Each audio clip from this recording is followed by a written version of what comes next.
ден соолук, саламатта болуу. COVID-19 ар дүйшөмбү сайын саат 13:00-дө Жамааттык медиа студиясында Сак бол программасында адис менен маектешебиз. Түз эфирде дарыгерге суроо берип, кеңеш алыңыз. Бизге Facebook, YouTube'дагы Жамааттык медиа баракчалары аркылуу кошулуңуз. Ошондой эле аймактардагы Жамааттык медиа радиолорунан угуңуз. Кутман күнүңүз менен Жамааттык медианын көрөрманы жана угарманы. Сиз Сак бол программасын көрүп баштадыңыз. Эфирде мен Айгерим Кулатбекова алып баруудамын. Өлкөдө коронавирус илдетине чалдыккандардын саны өсүп баштады. Коронавирус инфекцияга каршы вакцина албагандар, коронавирустун инфекциясына каршы эмделбеген калктын бөлүгү өлүмгө дуушар болду, тобокелдигине кабылаарын адистер айтып келишет. Бүгүнкү студиянын мейманы дарыгер-иммунолог Гүлзат Ыйканбаева. Саламатсызбы? Студияга кош келдиңиз. Саламатсыздарбы, урматтуу радио угуучулар. Азыркы эпидемиологиялык кырдаал кандай? Учурда кайсы вакциналар сайылып жатат? Ошо боюнча айтып берсеңиз.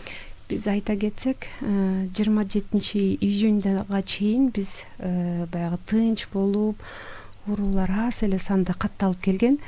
Ал эми 27-июньдан баштап 3-июлга чейин 48 оору катталды. Ал 48 оорулардын 43-ü Бишкек шаарында, 4-өө Чүй областында, бирөөсү Ош областында катталды. Аныкталып изилдөөлөр негизинде ушул катталган 48 учурдун 9-у сырттан келген.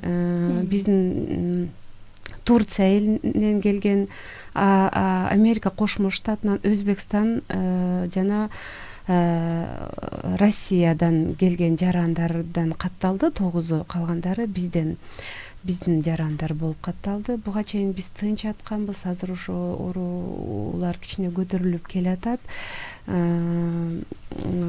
Ушул ушу тажы оорусу башталгандан бери биздин Кыргызстанда 201 000 адамдын оору катталды. Алардын ичинен өлүмгө учураганы 2991 учуру болду. Ошондой эле бул дүйнө жүзүндө деле 552 миллион адам ушул ооруга душар болду. Алардын ичинен 6.340.000 ашуун адам өлүмгө учурады. Ошондой эле бул оору азыркы биздин бардык эле өлкөлөрдө көтөрүлүп келатат.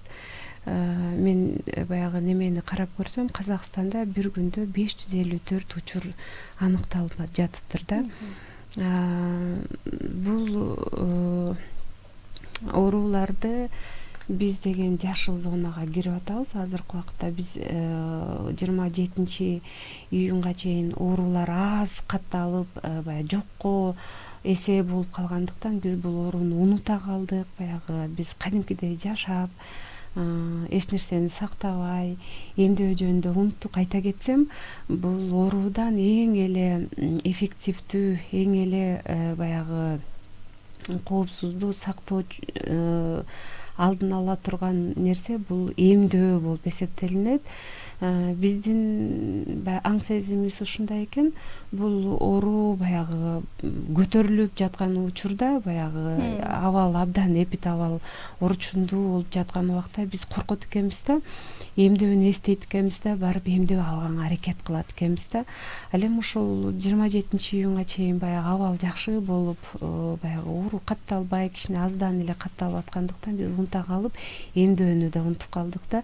Азыркы учурда бизде Бишкекте бир күндө 60-50 ушундай эле адамдар эмдөөнү алып атат да. Айта кетет элем, бул оорудан эң эле эффективдүү сактоочу чарасы болуп эмдөө болуп эсептелинет да. Биз баягы эсибизде 2 жыл мурун бул оору башталганда кандай ар бир үйдө кандай оорчулук, кандай кыйынчылыктарды туудурду. Ал кезде баягы биз дарылоо жайына дагы жетпей калдык, мед кызматкерлери да жетпей калды. Ушул кандай оор абалда өттү, ар бир үйдө жоготуулар болду. Ошолорду унутуп койдук. Биз аны унутпашыбыз керек, эмдөөнү алышыбыз керек. Азыркы убакытта биздин Кыргызстанда бир эле вакцина бар, Синофарм вакцинасы Кытайдан. келген Sinopharm вакцинасы, Pfizer вакцинасы жакында эле бизде баягы түгөндү. Бирок ушул июлдун ичинде болот деп күтүп атабыз. Эмдөө пункттары бизде баардык үй бүлөлүк дарыгерлер борборлорунда бар, иштешип атышат. Ошондой эле бизде азыркы убакытта 10 үй бүлөлүк дарыгерлер борбору бар. Мурунку боюнча 19 үй бүлөлүк дарыгерлер борбору бар болчу. Ошондой эле ошолордун баарында жасалып атат, эмдөөлөр жүргүзүлүп жатат. Ошондой эле студенттер бейтапканасы бар, ошол жерде жасалып атат. Спецполиклиника бар, ошол жерде жасалып атат. Андыктан алуучулар болсо ошол жактарга барып эмдөөнү алууга чакырабыз. Эмдөө менен биз өзүбүздү гана сактабайбыз, эмдөө менен биз жакын туугандарыбызды, айлана чөйрөбүздү сактай кетебиз да. Биз бул ооруну качан жеңебиз? Бул ооруну жааматтык эмдөө 70% жетсе, бул ооруну жетебиз да. Эми биз эмдөө жөнүндө айтып кетсем, мен Бишкек боюнча биз биринчи доза менен 47% эмдөөнү жүргүздүк. 195.000 адамдан ашуун алды. Экинчи доза менен 39% адамдар эмделди. 163төн ашуун адам алды. Ошондой эле бизде үчүнчү дозаны алып атат. Ал үчүнчү дозаны чукул 23.000ге жетип калды адамдардын эмдөө алгандары. Бирок толук эмдөөнү жүргүзгөн пайызыбыз бизде Кыргызстан боюнча биринчи доза менен 24%га жетип калдык. Экинчи толук эмдөөнү 20% алды. Демек, жамааттык иммунитетке да көп бар. Көп бар. Анан ошо бизде азыр мурдакыдай Pfizer, Sputnik деген вакциналар эмес, бир гана Sinopharm бар деп айттыңыз. Анан бул жетиштүү өлчөмдөбү, аймактарга? Жетиштүү өлчөмдө, бардык жерде, Кыргызстандын бардык жеринде бар. Биздин Бишкекте бардык эмдөө жайларында бар, жетиштүү жасалып жатат. Сиз жогоруда айткандай, ошо бизде акыркы учурда катталгандардын арасында чет өлкөдөн келгендер деп айттыңыз. Анан чындап эле чет өлкөдө, Германиядагы, башка өлкөлөрдө кайрадан ковид күчөп, мурда алынып салынган чектөөлөрдү кайра киргизип жатышат. Анан бизде мындай чет өлкөгө чыгуу үчүн кайсы вакцина менен эмделиш керек? Же ар бир өлкөнүн өзүнчө талаптары болот? Ар бир өлкөнүн өзүнүн өзгөчө талаптары бар экен. Ошо өзгөчө талаптарын билип алып, бирок ошо баягы Европа өлкөлөрүнө чыгуу үчүн Pfizer вакцинасы, AstraZeneca, Johnson & Johnson, Moderna вакцинаны көбүнчө талап кылат экен. Ал эми Россия болсо өзлөрүнүн Sputnik вакцинасын талап кылат да. Буга чейин бизде ушул вакциналардын Pfizer'да вакцинасы болуп келген, AstraZeneca вакцинада болгон, Moderna, Sputnik вакцинасы да болгон. Мен айта кетсем, эмдөө бизде 23 март 2021 жылдан баштап башталганда Кыргызстан боюнча эң эле биринчи эмдөөдө биз Sinopharm вакцинасы менен эмдөөнү баштаганбыз. Анткени Sinopharm вакцинасы алганбыз да биринчи болупчу. Анан ушу эмдөөнү баштаарда бизде план жүргүзүлгөн, баягы саламаттык сактоо министрлиги боюнча биринчи орунда баягы кызматта иштеген адамдар, медиктер, жанагы күч структурасында иштеген, окуу жайларындагы адамдарды, ушундай кызматта иштеген адамдарды эмдейбиз деп ошондо Sinopharm алып калганбыз биз баардыгыбыз. Анан кийин 23 апрелде 21 жылы Sputnik B вакцинасы келген Россиядан. Экинчи планда 65 жаштан өйдө адамдарды жана өнөкөт оорусу бар адамдарды эмдегенбиз. Ошол убакытта экинчи тапка ошол Sputnik вакцинасы келип, туш келип, ошол 65 жаштан өйдөөк адамдар жана өнөкөт оорусу бар адамдар Sputnik вакцинасын алышкан болчу да. Анан 3-чү этапта баардык каалоочуларды эмдөөгө уруксат деген план жүргүзүлгөн болчу да. Мына биз азыр ошо баардык каалоочуларды жетип, ошолорду баардык каалоочулар эмдөөнү алса болот турган немеге жеттик. Ушулга чейин баардык вакциналар болуп келген. Азыркы убакытта ошо айтып кетпедим, Sinopharm вакцинасы бар, Pfizer вакцинаны күтүп атабыз. Бизде айтып кетпедимби, биринчи убакытта биз баардыгыбыз Sinopharm вакцинаны алганбыз да. Андан кийин биринчи, экинчи дозасын алып алып, анан кийин баягы иш шартында, окуу шартында же болбосо эс алуу баардык жолдор ачылып калгандан кийин баягы биздин жарандар сыртка чыгайын десе эле алардын өлкөлөрдүн баягы алардын эмеси боюнча, требованиясы боюнча Pfizer, Moderna, AstraZeneca вакцинаны алыш керек эле, биз болсо Sinopharm'ды алып алдык эле, эми кандай болот деген суроолор бизге түшө берди. Андыктан ноябрда 2021-жылы бизде ушундай баягы саламаттык сактоо министрлиги бизге буйруктарды чыгарды.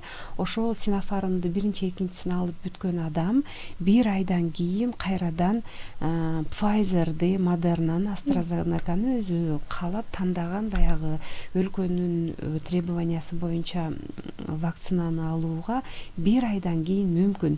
Бирок 2 вакцинаны биринчисин алгандан кийин 21-28 күндөн кийин экинчисин алат болуп, биринчи дозаны, биринчи, экинчи вакцинаны алып бүткөндөн кийин 1 ай өткөндөн кийин ушу Pfizer, Moderna, AstraZeneca вакциналарды баягы сыртка чыга турган жарандарыбыз 2 дозаны алууга мүмкүн деп буйрук чыгарган. Ошондой эле бул вакцинаны алгандан кийин бизде баягы иммунитет иштелип чыгып атпайбы бул ооруга каршы. Иммунитет иштелип чыгып, ал 6 айдан кийин кичине алсырап баштайт экен да. Ошо баягы алсыратпай анын память деп коет, ошону көтөрүш үчүн бизде биринчи, экинчи эмдөөнү алгандан кийин 6 айдан кийин 3-чү дозаны алуу керек деген буйрук чыккан да. Ал вакцинаны мурун эмне вакцинаны алса дагы кийинкисин каалаган вакцинаны алууга мүмкүн деген. Же болбосо аны бустердик доза деп айтып коет. Бустердик доза деп айтылат. Азыр негизи эле 6 ай өткөндөр биринчи алгандар кайрадан кайталап кайсы гана түрү болбосун алып койсо болот. Алып койсо болот. Ооба. Дагы деле адамдарда ошо өнөкөт оорусу барлар үчүн коронавирус инфекциясына каршы вакцина канчалык коопсуз деген суроо бар да. Бул вакцина ар бир вакцина эле эмес, дары-дармек ошо биринчи баягы уруксат берип иштелип чыгуунун, колдонуунун астында доклиническое испытание деп коет, айбандарда өткөзүлөт. Анан 3 клиникалык изилдөөлөрдөн өтөт адамдарда да. Ушул вакцина бизге келген вакциналардын бардыгы биринчи изилдөөдө 20, 80, 100 адамда клиникалык изилдөөлөр жүргүзүлгөн. Ал деген вакцинанын коопсуздугун баягы аныктайт. Экинчиден 200, 500, 600 адамдар клиникалык изилдөөдөн өткөрүлгөн бул вакциналар адамдарда. Алар болсо канчалык иммунитетти бөлүп чыгарат, канчалык коопсуз, дозасы кандай болот, ошолордун баарын изилдеп бүтөт. Андан кийин 3-чү клиникалык изилдөөдө миңдеген адамдар ар кайсы өлкөлөрдө изилдөөдөн өткөн бул вакциналар. Анда болсо уже бул коопсуздуу жана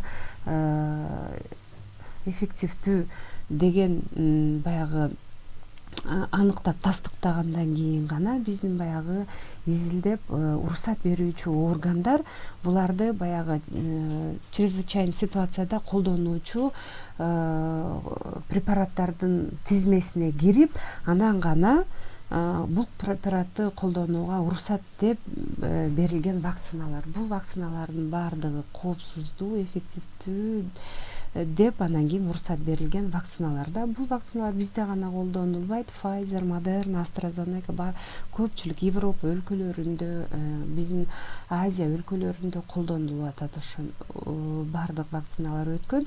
Анан бул вакциналарды мурун деген вакциналар көп убакытта изделип табылчу эле. Бул вакциналарды бир кыска мөөнөттө таап койду, биз коркобуз деген да суроолор болот биздин жарандарда. Бул кыска мөөнөттө иштелип чыкканынын себеби азыр бизде технология өнүккөн, аябай өнүккөн. Андыктан бул оору бүт дүйнө жүзүн каптап аткан үчүн дүйнө жүзүндө окумуштуулардын баары биригип болгон акчаларды ортого салып иштелип чыгаруу менен клиникалык изилдөөнү параллельно жүргүзүп, бул вакцинанын эрте чыгуу себеби ушундай да. Ушул эле жерден мындай дарылоочу препараттардан алдын алуучу вакцинанын айырмасын угармандарга түшүндүрүп айтып өтсөңүз. Дарылоочу препарат бул ооруп, анан кийин ооруну дарылап ошол симптомдорду жок кылуу үчүн, күчөп кетпеш үчүн дарылайбыз да. Ооруундан кийин анан кийин дары дармектерди беребиз. Бул эмдөө вакциналар болсо биз оорунун алдын алабыз да. Мисалы бул вакцинаны сайгандан кийин биздин организмге бул кирет да, киргенде мен мындай жөнөкөй сөз менен айтканда, биздин организм бул сырттан келген баягы врагты тааныйт, биринчиден тааныйт, анан таанып ага курал жаракты чыгарып, коргонууну иштеп чыгарышат. Ошондой эле бизде вакцина киргенден кийин биздин организмибиз бул вакцинаны сырттан келди деп антитела вырабатывать этет дагы, ушул ооруга антителаны вырабатывать этип калат. Кийин биз бул ооруну кездешкенде биздин организм билет бул ооруну, антитела деген бар да, биз бул ооруну күрөшүүгө жардам берет дагы, бул оору менен туруштук бере алат да, оору менен оорубай калышыбыз мүмкүн да. Мен айта кетсем, вакцина менен бул тууганым алды, тигил тууганым алды, ал алды, баары бир деле ооруп атышат деген суроолор болуп атты. Вакцина бул оорудан 100% сактабайт. Эффективдүүлүгү боюнча Pfizer вакцина, Sputnik вакцина 95%. Спутник вакцинада ошондой, Sinopharm 86%. Бул вакцина деген оорунун татаалдашып кетишинен сактайт эмдөө. Ошондой эле өлүмдөн сактайт, анан больницага түшүп оорулошуп кетүүдөн сактайт да. Ошо учурдагы дагы мисалы ковид жуктуруп алган бейтаптар мурдакыдай оор түрүндө эмес, жеңил, орточо түрүндө эле мурдакыдай ооруканага барыш зарылдыгы жок эле айыгып жатышпайбы? Бул да ошондой. Эми мен айта кетсем, вакцина жокто 2 жыл мурун кандай оор көтөрдүк, кандай оор жоготуулар болду. Андан кийин биз 23 марттан 21 жылы эмдөөнү баштадык. Эмдөөнү баштагандан кийин бизде оор азайып баштады, жеңилдеп баштады.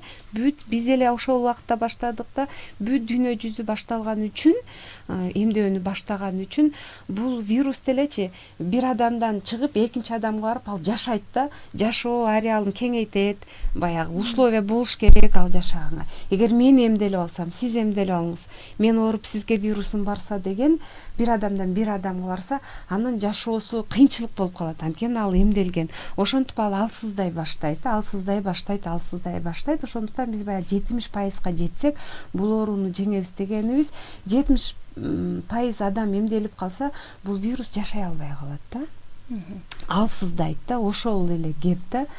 Ошондуктан баягы бул эмделгенден кийин биздин организмибиз бул антитела вырабатывать этет да, биз ага күрөшө алабыз, туруштук бере алабыз, кичине жеңилирээк өтөт.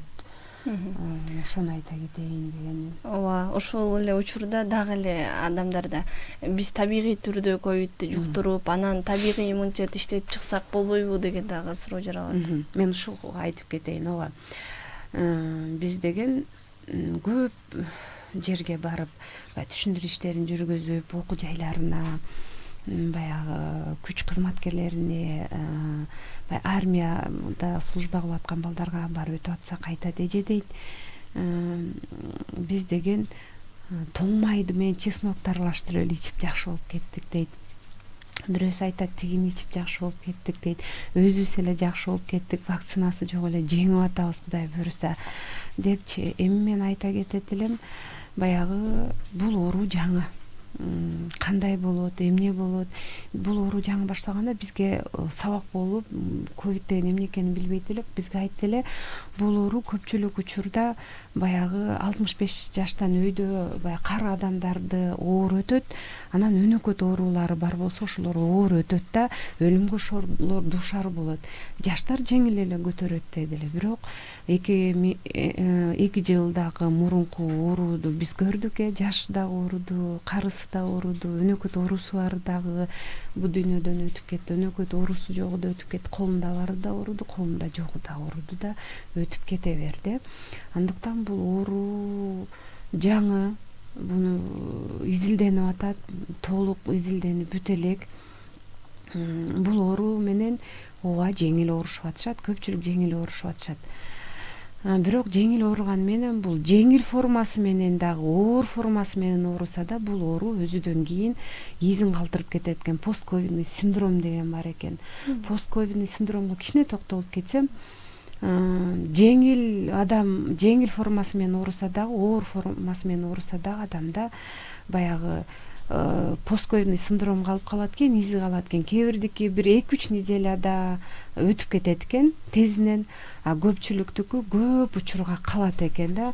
Айта кетсем, жөтөл. Биздин пульмонологдун айтуусу боюнча акыркы ковиддин штамдары пневмония картинасын бербей, бронхиттин картинасын берип атат депчи. А бул картина деген жөтөлдү узакка калтырат экен өзүнөн кийин депчи. Андыктан дарыланыш керек. Жеңил формасы менен болсо да биз жөтөлүп тигин иштик, буну иштик деп эле неметип атпайлыкпы. Бул постковидный синдромду дарылаш керек деп айтат. Андан кийин жөтөлдөн ошо 2-3 неделя жөтөлүп жүрүп баягы жакшы болуп калат. Алсыздоо калып атат. Постковидный ооругандан кийин, ковидти ооруп бүткөндөн кийин чарчоо, эс тутумунун жоголушу, муундардын оорушу, бул көпкө чейин жүрүп атат да. Бул оорулар дем алуу органдарын, кан айлануу орган системасын, жүрөк органын, ошондой эле сахарный диабет ушундай өзүнүн издерин калтырып кетип атат. Өзүнүн коркунучтуу осложнениялары болуп кетип атат. Айта кетсем, азыркы убакытта неврологдордун айтуусу боюнча инсульт жашарып атат дейт. Мурун деген баягы жаш өтүп кеткен адамдарда инсульт болсо, азыр инсульт жашарып атат дейт. Бул эмненин эмеси? Бул мен ойлойм, бул ковидти тажы оорусун ооругандан кийинки өзүнүн калтырган изи. Ошондой эле кардиологдор айтып атат, инфаркт жашарып атат деп, инфаркт көбөйүп атат депчи. Бул эмне? Бул деле мен ойлойм тажы оорусунун өзүнүн калтырып кеткен изи. Ошондой эле эң эле коркунучтуусу бул биз аябай денебиздин табы көтөрүлүп, көп күнгө чейин алсыздап, кузуп, ичөтүп, ушундай интоксикация болуп атпайбы организмде. Ошол жүрөктүн коркунучтуусу, миокард челгабын сезгенишине алып келет экен да. Ушундай өзүнүн коркунучтуу эмелери, изи калат экен. Ошондой эле биз деген бир уролог врач менен чогуу отуруп калсак ал айтты, ушу коронавирус башталгандан кийин, жарым ай, 1 жылдан кийин жаштар кайрылуулар көбөйдү, балалуу болбой атабыз, тугумсуздукка алып келип аткандар көбөйүп атат. Ошо половой неме деген бир гана пневмония болуп атат, өпкө гана жабыркабайт. Өпкө сезгенгенден кийин баягы жыныстык органдар сезгенет, жыныстык органдар сезгенгенден кийин баштагы мээдеги органдар сезгенет депчи, биз аны билбейт экенбиз. Баягы ковид менен биз баш ташында ооруп атканда жыты сезбей калдык. Жыты сезбей калганда биздин мурдубуз деле поражать эткен жок, ал биздин башыбызда нервная системабызды поражать этип атат да. Андыктан бул вирустун нейротоксичность өзгөчөлүгү бар экен, нервке барып ошону жабырката турган өзгөчөлүгү бар экен да. Ооба, биз жеңил көтөрүп жакшы болуп кетишибиз мүмкүн, бирок өзүнөн кийин канча жаман издерин, оор немелерин калтырып кетип атат. Ошо сиз айткандай бул вирус менен биз канчалык күрөшүп, ага тезинен вакциналарды иштеп чыккан менен анын дагы канча деген түрлөрү чыкты, улам жаңы түрлөрү чыгып жатпадыбы? Анан азыр ошо Pfizer менен дагы бир компания бирге ошо омикронго каршы дагы вакцина чыгарып жатышат деген маалыматтар чыгып атат. Эми мен айта кетсем,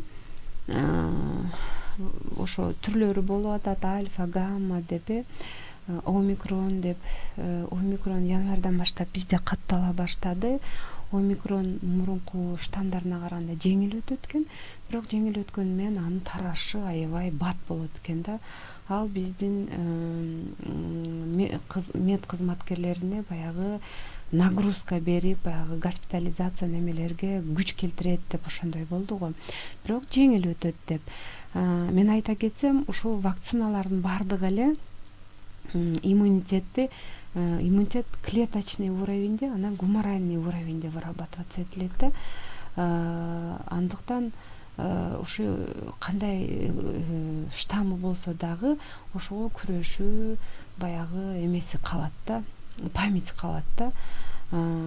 Иштелип чыгып атканды, бирок бизде ал вакциналар азыр жок. Чоң рахмат сизге, бизге бөлүнгөн убакыт соңуна чыгып калды. Урматтуу Жамааттык медианын көрөрманы жана угарманы, сиз сак болуу программасын көрдүңүз. Анда коронавирустун алдын алуу жолу эмдөө деген теманын алкагында сүйлөштүк. Суроолорго дарыгер-иммунолог Гүлзат Дыйканбаева жооп берди. Эфирди мен Айгерим Кубатбекова алып бардым. Кайрадан эфир аркылуу амандашканча саламатта туруңуз. Ден соолук, саламатта болуу. COVID-19 ар дүйшөмбү сайын саат 13:00-дө Жамааттык медиа студиясында Сак бол программасында адис менен маектешебиз. Түз эфирде дарыгерге суроо берип, кеңеш алыңыз. Бизге Facebook, YouTube'дагы Жамааттык медиа баракчалары аркылуу кошулуңуз. Ошондой эле аймактардагы Жамааттык медиа радиолорунан угуңуз.